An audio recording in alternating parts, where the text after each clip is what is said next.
Welcome to Nystrom Education. I'm delighted that you could join us today. I'm Pamela Gothard, Professional Learning Director.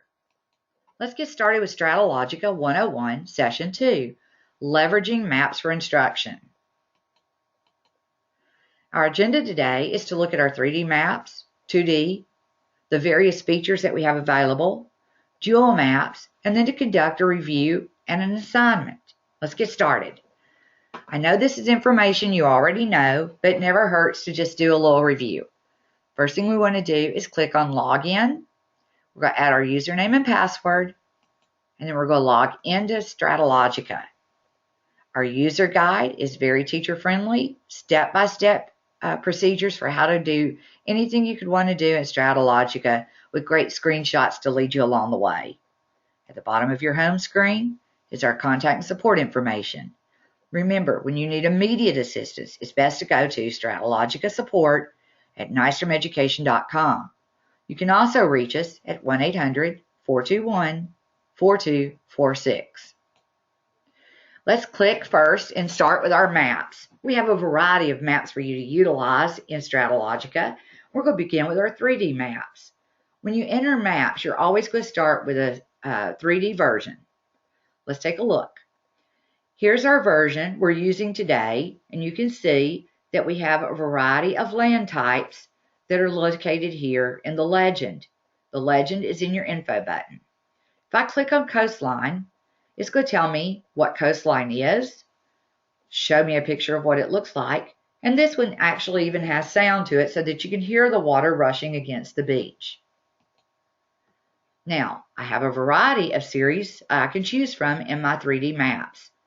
I'm in the Early Learning series. Let's see what else we have. This is the Discovery series. Now, where did I say that you get your legend? Right, you click on the info button and there's your legend. Notice the difference in the legend for the Discovery map as compared to the Early Learning map. Let's go down here to our toolbar and use some of our tools to interact with our map here. First, let's start with our drawing tool. Our drawing tool allows us to draw lines or a variety of shapes. Now, for instance, I'm going to use the circle. And I'm going to create just a circle around kind of the mid part of our country to focus the students in on the area that I want to talk about. There's a variety of ways to use this tool. Let's see another. I put a circle here in North Alabama. North Alabama is where I live. Yes, I'm from Huntsville. If I wanted to indicate my home, I could click on the house and put a house there in Huntsville. I can rotate that symbol and I can resize it. So notice now that I'm using the symbol. I can also go here to text. At text, I can add text to my map. I'm going to add Huntsville, Alabama. I'm using black. As you can see, it's a little bit darker with the ring around it. And there's the font that I've chosen. I've added Huntsville, Alabama to my 3D map. Notice up here in the left-hand corner, I have a Save View tab. That means that the work I'm adding to this map has not yet been saved. Let's see something else. Let's go back to our text again. This time, I'm sorry, we're actually going to close that text button. Let's close it and let's go to Pushpin. We're going to our Pushpin and I'm going to add my home. I'm going to tell you a little bit about Huntsville, Alabama. Huntsville, Alabama is part of Madison County. There are more PhDs in Madison County, Alabama than anywhere else in the country per population.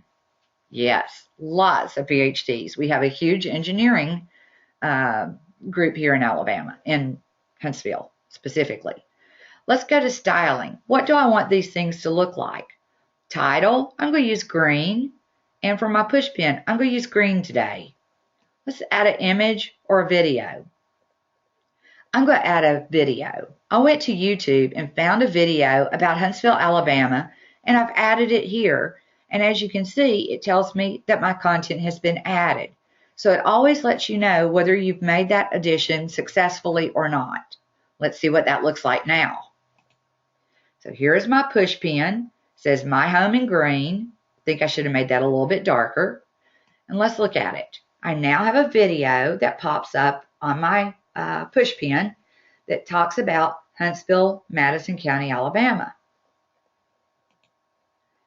I, again, still have my Save View button up here. If I click Save View, I accept, I add a title, I add a description, and yes, we are home of the Space and Rocket Center, which is one of the reasons why we have such a high population of engineering PhDs. Click Save, and I've now don't have a Save button because I have saved all of my work. If I do more work, the Save button will reappear here again, and I'll know that I need to save what I've recently done. Let's look at another button, though. Let's look at Action. What are some other things I can do now that I've saved this particular image? I can share it, and I can send it to others. Let's click on Share. I can send it via Twitter, Facebook, or email to any of my colleagues that I think would be interested in that particular image or addition to the image that I've made. Now, here in my toolbox again, at the bottom of the screen, in green you can see is my eraser. So anything that I've created, I can also erase. I can erase part of it or all of it. Let's look again at now our Settings button. You can see what settings we have added here. And I am now going to move to my Distance button. This is my scale. This is going to tell me distance from one point to another. I'm going to do a distance bar from here to here. And when I add my distance bar, I automatically get it in kilometers and in miles. Now I'm going to add my grid. When I add my grid, you can now see the longitude and latitude appear on the globe. This really helps students to have a better comprehension of that invisible lines of latitude and longitude. Now I'm in a 2D version. This says 3D because I can go back to 3D. So I'm in a 2D version of a map. What's missing? What do I no longer have up here? Right, I no longer have the ability to save my view or to save my work. In my 2D version, though, there are other benefits. Along with the map that would be in the 3D version, I now get additional pieces to that. Here, I get trade routes, I get the main source of food, and I get a bar graph, all by going to the 2D version of the same historical map that was in 3D. Here again is my choice. I can go back to 3D, and when I go back to 3D, it comes up again as the globe style. Now, another great feature when you're using your 3D version is you can put in a particular place that you'd like to go to. It could be a city, a historical site, a museum. It could be a variety of places. I've put in Culver City, California. That's where the Nystrom Education Home Office is. Then you're going to hit search, and it takes you all the way down to this version that you have here of Culver City, California. And this is the home office to Nystrom Education and Social Studies School Service. Now, anytime I click on this home button, when I am in any of my maps, I'm automatically brought back to what is my home 3D map page. Let's see what else we have up here. I also have this ability to change from the globe layout to another layout of the map, as I've seen here and again here. Now, we're going to use our help button, and you can see that we have a left click. We can talk about how to zoom and how to rotate. All of this is in our help button. Now, what does this tool down here at the bottom do? I can now maximize my map to bring it into a closer view, or even closer. And now, if I want to look at the globe from more of a northern view, kind of looking at it from just the northern hemisphere, I can do that by clicking on this side of the tool. I can click on Home, and again, when I click on Home, it takes me to my home globe, my 3D version. Now, this unique little tool here where you see the two dots is is our dual viewer. Our dual viewer allows us to see two different sections at the same time. See how the chains are intertwined here? That means that both are going to be the same version.